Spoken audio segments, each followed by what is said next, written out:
the Revolutionary War overshadowed the land with the might of the British Empire. But it was not yet settled. The vote on the Declaration still needed to be taken.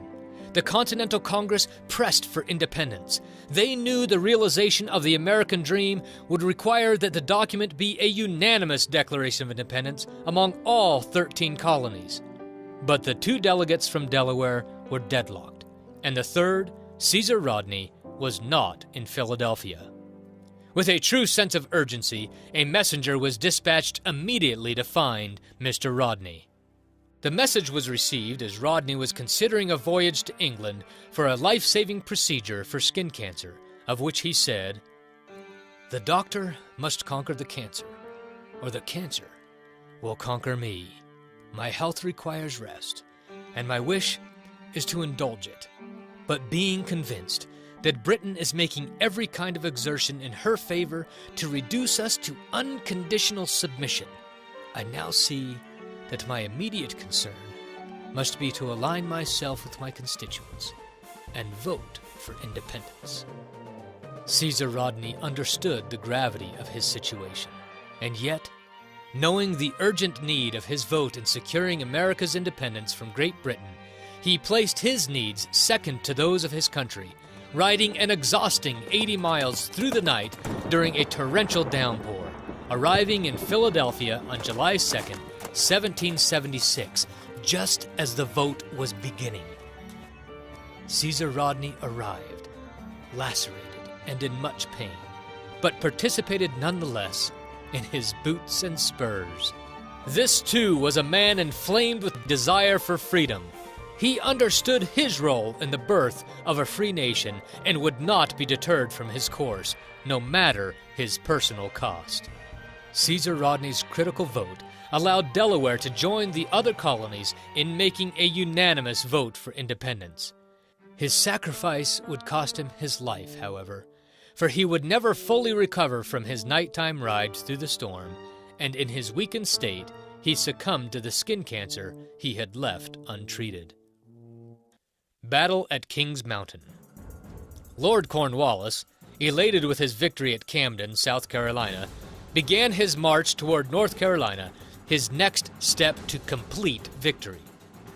Cornwallis's flank was protected by Major Patrick Ferguson, a soldier with a treacherous reputation, who pillaged and burnt the homes of American patriots.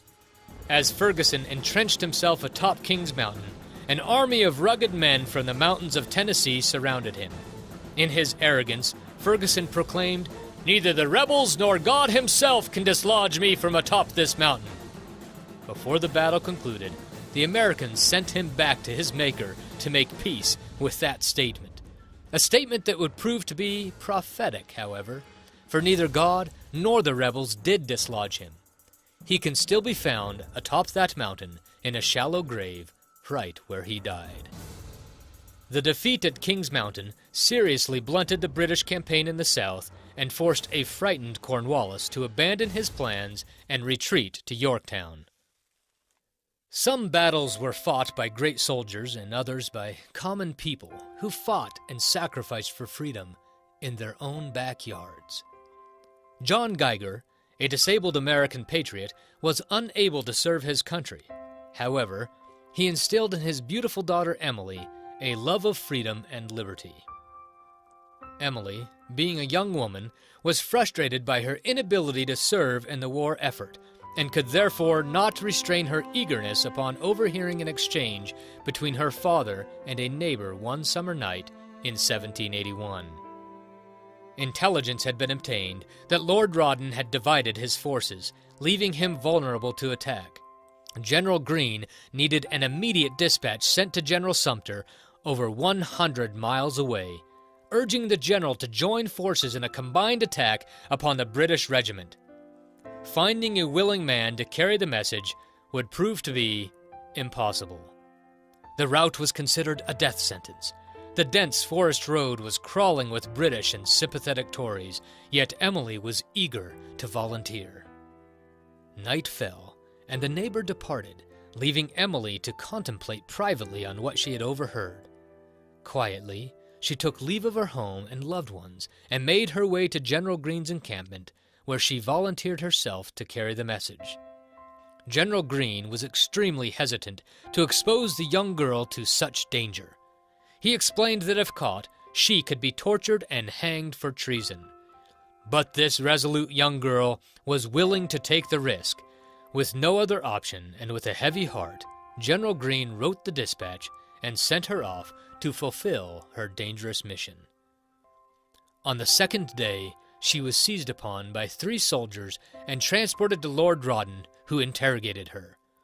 She, being young and innocent in the art of deception, left Lord Rawdon angry and suspicious. He locked her in the guardhouse and called for a matron to have her searched. Left alone for a brief moment, Emily quickly pulled the dispatch from her pocket, committed it to memory, tore it to pieces, and began to eat it. She had scarcely finished the last bit when the matron appeared and searched her from head to toe. Finding nothing of suspicion, Emily was finally released. She mounted her horse and, despite her exhaustion, made haste riding through the night to reach General Sumter. She arrived that morning, weak, thirsty, and faint. But in reciting her message to the general, Emily Geiger completed her mission. It would be nearly 2 weeks before this brave girl would finally return to the safety of her father. Within the quiet resolve of his sweet daughter, John Geiger would find an uncommon miracle, and so would America. Emily's brave act of service proved pivotal to success over the British. With the combined strength of General Sumter and General Greene, the Americans launched an attack against Lord Rawdon and his forces, leaving them crippled and unable to join Cornwallis, who would face General Washington and the approaching French fleet on his own at Yorktown. Remember, as you continue to prepare for the battle for independence, you must think about what your opposition will argue. Just keep that in mind as you continue to prepare. But there is something else I want you to think about. It is very important. It has to do with the relationships you are building with your class and with your classmates. Learning to get along with others individually and as a whole group is what self-government is all about. In 1818, John Adams wrote a letter to Hezekiah Niles about the American Revolution and what the real revolution was. He said, "The revolution was happening before the war began. The revolution was in the minds and the hearts of the people, a change in their feelings toward their duties and obligations. This radical change in the principles, opinions, and feelings of the people was the real American Revolution." Right now, you are united as a class because you want to win independence. You are united against oppression. But what is going to happen if you win independence? How will you keep from becoming tyrants yourselves? You will need to be ready to self-govern. Immediately after the American Revolution began, Congress wrote the Articles of Confederation. It took them a few years to officially pass the Articles, but they operated the government under that system, even though it was not officially in place. They did so because they recognized that they needed to have a system in place in order for self-government to exist. Do you think it may be necessary to write a class constitution similar to the Articles of Confederation? Perhaps even before you win independence? That action might even help you to win the independence you seek. Maybe creating a system of government is one way to win the battle.